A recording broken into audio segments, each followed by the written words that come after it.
తీయాలంటే మాత్రం వాళ్ళకి చేతులు రావు. పేదోడంటే తొందరగా పీకేసి వెళ్ళిపోదామని చెప్పి చూస్తూ ఉన్నారు. కొండ చుట్టూతో తీశారు. ఎక్కడా కూడా ఒక్క ఇల్లు పోకుండా చుట్టూగా మలుపుకొచ్చారు.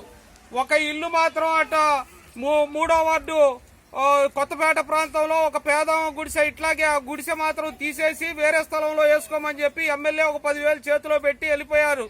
ఆ 10,000 తీసుకొని ఆ గుడిసెలో వేరే స్థలంలో ఇల్లు వేసుకోవటానికి పోతే ఆ స్థలం ఆపిన ఆయన ఏం చెప్పాడంటే, ఎవడు స్థలంలో వేసుకుంటావు, ఎవడు బాబుగాడి సొమ్మని నా స్థలంలోకి వచ్చావు, నీ స్థలంలోకి నువ్వు వెళ్ళని చెప్పి తోసేశారు. అది ఇప్పుడు జరుగుతుంది. ఒకటి, ఎమ్మెల్యే గారికి పేదలంటే అలుసు, ఎస్సీలు ఎస్టీలు అంటే అలుసు, కాబట్టి వీళ్ళని ఎక్కడికైనా తోసేయచ్చు అని చెప్పి కనీసం ముందు నోటీస్ ఇవ్వలా, ఓ 10 రోజుల ముందు చెప్పలా. ఈయన రాష్ట్రం మొత్తం 30 లక్షల మందికి పట్టాలు ఇస్తానని చెప్పి చెబుతున్నారు. రాష్ట్రం మొత్తం 30 లక్షల మందికి పట్టాలు ఇచ్చాయన.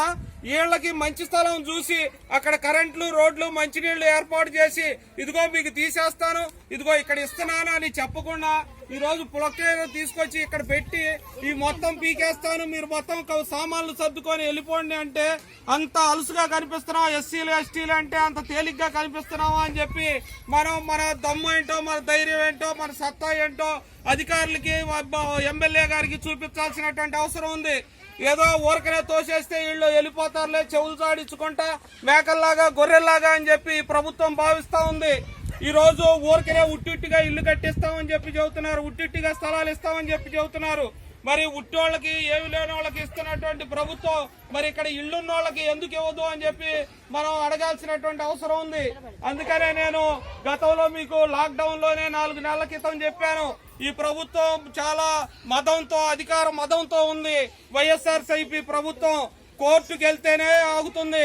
చంద్రబాబు నాయుడు లాంటి వాళ్ళని, అచ్చెన్నాయుడు లాంటి వాళ్ళని, పెద్ద వాళ్ళని జైల్లో వేస్తుంది.